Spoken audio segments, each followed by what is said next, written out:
벌써 4월도 중순에 접어들었고 낮과 밤의 기온차가 심하면서 낮 기온은 초여름을 방불케 하는 더위가 성큼 찾아왔습니다. 그동안 주일 수요 기도회, 금요 기도회를 통해서 예배에 집중하면서 주의 전에 모이는 수가 많아졌고 예배에 대한 관심도 지속적으로 변하고 있습니다. 코로나 이후 침체된 분위기가 점차로 회복되면서 이제는 우리의 신앙이 생활로 변화되고 예배가 뜨거워지며 전도와 선교에 대해서 불을 댕기기 시작했습니다. 너무 감사하고 전심전력으로 수고하시는 우리 목사님에게 감사를 드리며 온 교회 성도님들께도 감사를 드립니다. 계속적인 부흥과 발전, 성장을 기대합니다. 주일마다 그리고 집회마다 우리 성도들이 주의 전에 들어올 때에 예수 그리스도의 십자가의 은혜를 힘입어서 담대하게 입장하게 되었는데 오늘 말씀도 예수님께서 성소의 길을 여섰으니 예배와 신앙과 교제가 한 단계 발전되어지는 그런 은혜가 있기를 소망합니다. 오늘 본문의 내용을 보면 바울 사도께서는 예배자들을 향해서 이렇게 말씀하고 있습니다. 온전한 믿음으로 하나님 앞에 나아가라고. 성도는 참 마음과 온전한 믿음으로 하나님께 나아가라고 22절 말씀에 그렇게 우리에게 권하고 있습니다. 예수님은 산상수훈에서 심령이 가난한 자와 마음이 청결한 자가 하나님을 볼 것이라고 가르치셨습니다. 본문에서도 이와 유사하게 참 마음과 온전한 믿음으로 하나님께 나아가자며 이 참 마음과 온전한 믿음을 강조하고 있습니다. 이 참 마음과 온전한 믿음이라는 것은 심령이 가난한 것이며 마음이 청결한 것입니다. 그래야 하나님을 보게 된다라고 마태복음에서는 말씀하고 있습니다. 천국이 바로 그 사람의 것이라고 말씀하고 있습니다. 정말 참 교회는 심령이 깨끗하고 청결한 자가 모여서 하나님 앞에 예배 드릴 때에 그 예배는 성숙한 예배, 하나님이 기뻐하는 예배라는 것입니다.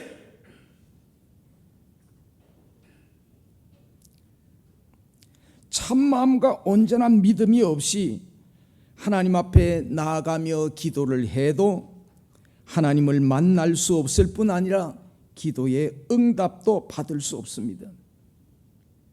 그렇기 때문에 성도는 온전한 믿음과 함께 예수 그리스도로부터 깨끗이 씻음을 받은 참 마음을 유지함으로써 하나님께 나아가 예배 드려야 진정한 예배가 되는 것입니다. 우리는 초신자가 아닙니다. 교회와 예수님을 이해하지 못하는 사람들이 아닙니다. 수십 년 동안 신앙생활을 해온 사람들입니다. 그러므로 우리의 예배는 성숙한 예배가 되어져야 할 것입니다. 흔들리지 않고 든든한 반석 같은 온전한 믿음으로 하나님 앞에 예배하는 그런 성도가 될 때에 주일 성수의 기쁨이 우리 교회에 충만하게 된다라는 것입니다. 예배의 기쁨이 회복되어지고 예배를 드릴 때 더 성숙한 마음, 참 마음과 온전한 믿음으로 하나님 앞에 나와서 십자가의 공로를 힘입고 예배하는 우리 교회 되어지기를 원합니다. 이제는 예배가 굉장히 뜨거워져야 되고 하나님의 마음을 기쁘게 해드려야 되고 우리 모두에게는 은혜가 넘치며 내가 한 단계 업그레이드 되어졌다. 내가 보아도 나 예배자야. 그런 자부심을 느낄 수 있는 우리 교회가 되어지기를 원합니다. 두 번째는 성도는 소망을 굳게 잡아야 된다. 23절에 우리 믿는 신자의 소망은 성경이 말씀하시는 우리가 믿는 도리의 소망을 움직이지 말고 굳게 붙잡아라 라고 사도께서 우리에게 권하고 있습니다. 이것은 우리의 신앙의 고백으로 예수 그리스도 안에서 현재와 미래의 구원이 되는 것입니다. 우리가 하나님 말씀을 굳게 붙잡아야 돼. 이게 바로 우리 믿는 도리다. 우리의 믿는 도리 하나님의 말씀이 흔들려서는 안 된다. 우리 마음속에서 이게 굳게 자리를 잡아야 되고 이게 소망이 되어야 된다라는 것입니다. 특별히 강조하고 싶은 것은 우리의 신앙의 고백은 사도신경에서 함축되어져 있고 우리의 대제사장이신 예수 그리스도께서 십자가와 부활로서 완전한 구원을 이루어 주셨으니 이제 예수 그리스도로 말미암아 죄 문제 해결됐습니다. 죽음 문제 해결됐습니다. 심판 문제 해결됐어요. 우리 지옥 가지 않습니다. 우리 다 천국 갑니다.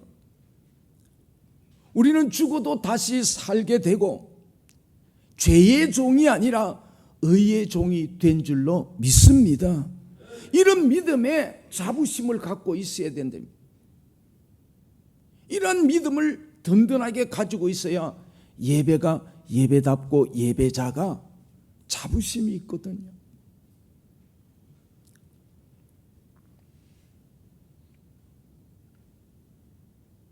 우리 주님께서 우리의 여러 가지 연약한 문제들, 우리가 해결할 수 없는 것들을 다 해결했기 때문에 염려하거나 의심하지 말고 주님께서 성취하신 구원의 은혜를 굳게 잡고 종말론적으로는 천국을 향해서 나아가야 하고 이와 같은 소망을 이루기 위해서 교회가 세워졌고 하나님의 나라를 이루어가고 있다라는 것을 우리가 믿고 소망 중에 즐거워하며 힘차게 나아갈 수 있기를 원합니다.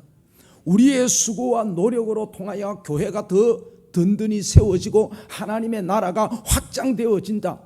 이거 얼마나 좋은 일입니까? 그래서 우리의 소망은 흔들리지 않고 더 확실해지고 분명해지고 성장하고 넓혀져 간다라는 것입니다. 세 번째는 성도는 사랑과 선행을 서로 격려해야 합니다. 오늘날 교회들의 가장 큰 문제점은 성도들 간에 사랑과 선행을 서로 격려하는 미덕이 사라져 가고 있다는 겁니다. 교회가 진정으로 살아있기 위해서는 참으로 성도들 상호 간에 사랑과 선행을 격려하는 일이 지속되어져야 합니다. 성경은 수도 없이 사랑과 선행을 격려하고 칭찬한 기사를 엄청나게 많이 기록해 놓았습니다. 사도행전 10장에 보면은 가이사라 고넬료의 사랑과 선행을 백성을 많이 구제하고 하나님을 경외하며 항상 기도하는 사람이라고 그렇게 증거하고 있고, 그 앞장 9장에서는 도르가의 신앙을 선행과 구제하는 일이 심히 많았다고 말하고, 초대교회 신자들은 한 마음과 한 뜻이 되어서 모든 물건을 서로 통용하고 자기 재물을 조금도 자기의 것이라고 하는 이가 없으며 각 사람의 필요를 따라 나누어 줌이라. 사도행전 4장에서 그렇게 소개를 하고 있어요. 우리의 속담에 칭찬은 고래도 춤을 추게 한다는 말이 있습니다. 이렇듯 목회자를 칭찬하고 격려하는 성도가 되어야 됩니다. 저는 계속적으로 이제 우리 교회 담임 목사님에게 격려합니다. 응원합니다. 지원합니다. 보면 볼수록 좋아서, 식사를 너무 잘해서 내가 밥 자주 살게. 여러분, 금요일 날에는 진을 다 뽑습니다. 내가 그랬어요. 부교역자 때도 그랬나 물어보니까 그렇게 할 필요가 없지요. 담임 목사가 되고 난 다음에 정말 양떼를 위해서 진을 뽑아냅니다. 나는 건강 약해질까 봐 얼마나 염려하는지 몰라요. 그런데 막 금요일만 되면 여러분, 교회가 들었다 놨다 할 정도로 얼마나 강하게 기도하면서 몰아칩니까? 이럴 때 우리 성도들은 목사님 너무 감사해요. 그 수고에 대해서 내가 감동받아요.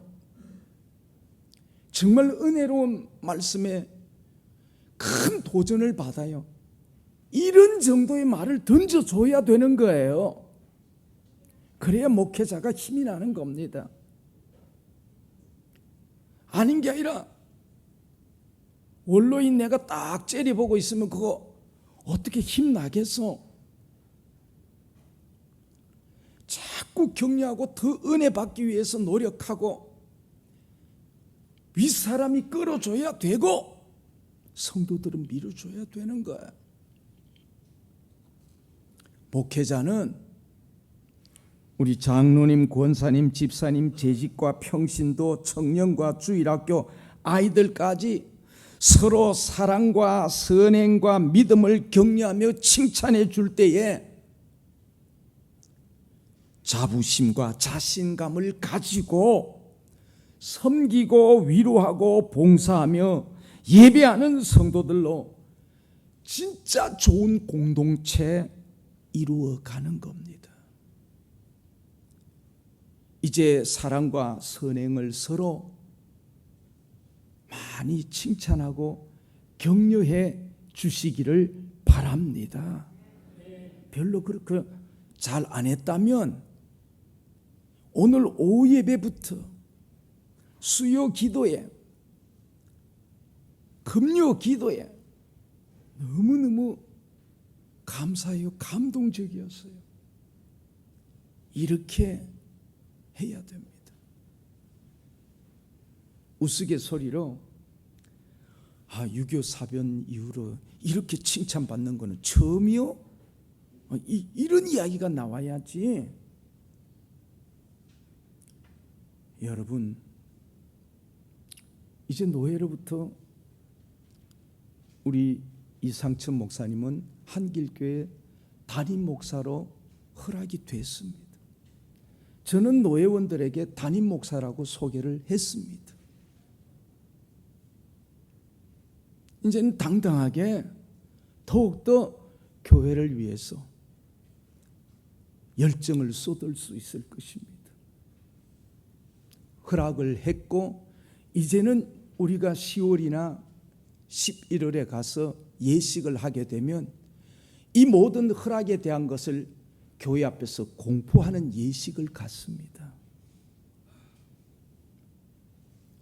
그렇지만 이미 허락이 되어졌고 우리가 모시기로 위임 목사님으로 담임 목사님으로 청했으니 저는 우리 교회 올 때부터 그렇게 생각했고 부임하자마자 여러분 두 부부를 앞세우고 서약을 받았고 이런 목사님이 되어주시면 좋겠습니다라고 교인을 대표하는 당의 서기가 나와서 여러분 서약 다 했잖아요.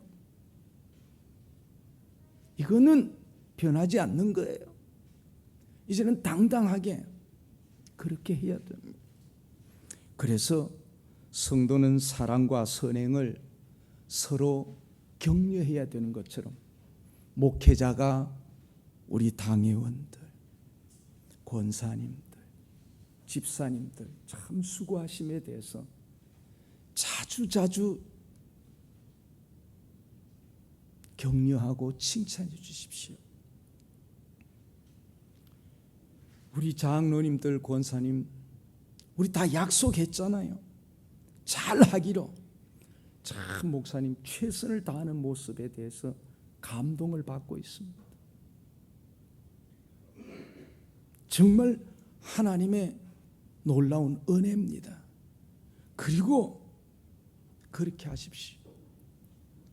그래야 교회가 하나가 되어서 성경이 말하는 그런 이상적인 교회로 성장합니다. 마지막으로 25절에 보면 성도는 모이기를 힘써야 되는 겁니다. 우리 장작불을 하나 생각해 보십시다. 장작이 서로 이렇게 엇갈리게 잘 쌓아놓고 불을 붙이면 굉장히 잘 탑니다. 그러나 장작을 쌓아놓지 않고 따로따로 놓으면 불이 붙지도 않고 연기만 나고 꺼져버립니다. 성도들의 신앙의 원리도 이와 유사합니다. 서로 은혜 받았을 때는 교회의 모임에 잘 참석해서 장작이 착착 쌓이듯이 착착 쌓여집니다. 이 사람이 성령의 은혜를 받고 불 받으면 막 옆에 사람도 막 다다다다 터져 나갑니다. 저는 방언의 역사에 대해서 많은 경험을 해봤기 때문에 막 줄줄이 터져 나가는 것을 중고등부 학생들을 지도할 때 그걸 경험을 했어요. 이 하나님의 은사는 하나가 받아놓은 그냥 막 줄줄이 기도의 문이 터지고 은혜의 문이 터지면서 막 변화가 일어나는 겁니다.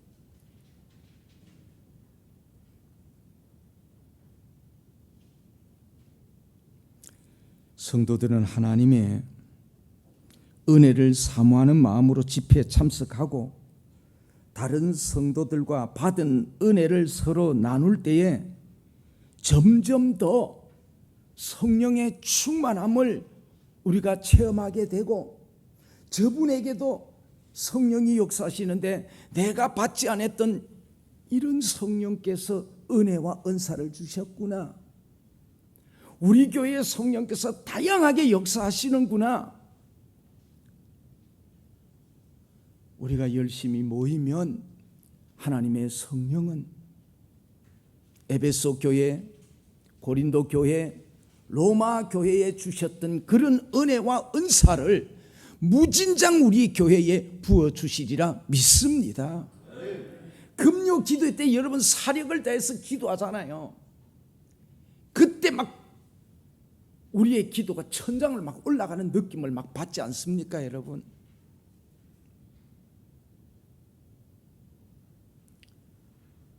제가 총신 다닐 때에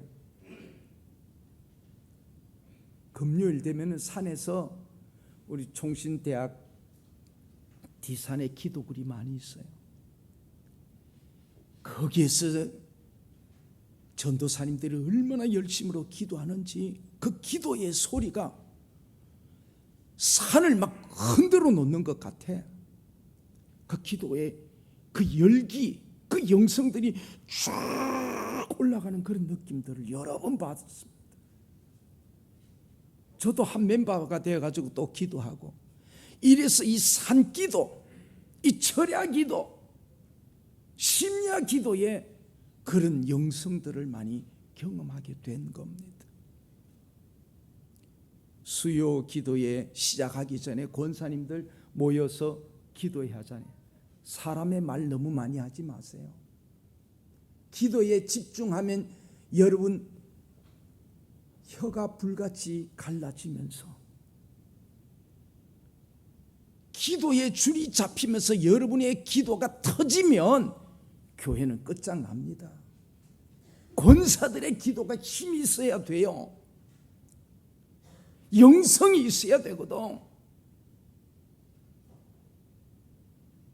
그래서 모이면 열심히 기도하는데 집중하세요. 이런저런 이야기하면 다 기도의 불 꺼집니다. 기도회로 모여나놓고 다른 이야기하면 안 돼. 번지수가 틀어지는 거야. 오늘 본문에는 모이기를 피하는 어떤 사람들의 습관과 같이 하지 말고 권하면서 오직 권하여 그날이 가까움을 볼수록 더욱더 그리하자라고 말씀하고 있습니다. 내가 먼저 본을 보이고 열심히 모이는 기도로 변화되어지는 그런 소망의 역사가 일어나기를 원합니다. 여러분, 이 영적인 분위기를 누가 조성하느냐? 성령은 사람과 함께 역사하는데 통성으로 같이 기도합시다. 저기서 주여, 가운데서 주여, 뒤에서 주여, 앞에서 주여 하면 기도의 힘이 모아지는 겁니다. 누구의 음성이 저렇게 몸부림치는구나. 저 기도에 우리가 함께 해야지. 이렇게 되면은 교회는 만민이 기도하는 집이 되는 거예요. 그러면 기도 안 했던 사람도 여기 와서, 우리 교회 와서 기도문이 터지면 여기가 진짜 은혜가 있네 그러고 모여들고 소문이 나게 돼 있는 거예요. 우리 교회를 찾아올 수밖에 없어. 열심으로 모이는 가운데 찬양이 터지고 기도가 터지고 칭찬과 격려가 터지고 봉사가 터지고 위로가 터지고 참마음과 온전한 믿음으로 하나님 앞에 영광 돌리는 우리 교회, 하루하루가 실록이 달라집니다. 산과 들이 살아있는 모습을 더욱더 강하게 우리에게 보여주고 있습니다. 우리도 살아있는 이 신앙의 모습을 더 뜨겁게, 더 열정적으로 보일 수 있는 그런 우리 권속들 되어지기를 주의 이름으로 축원합니다.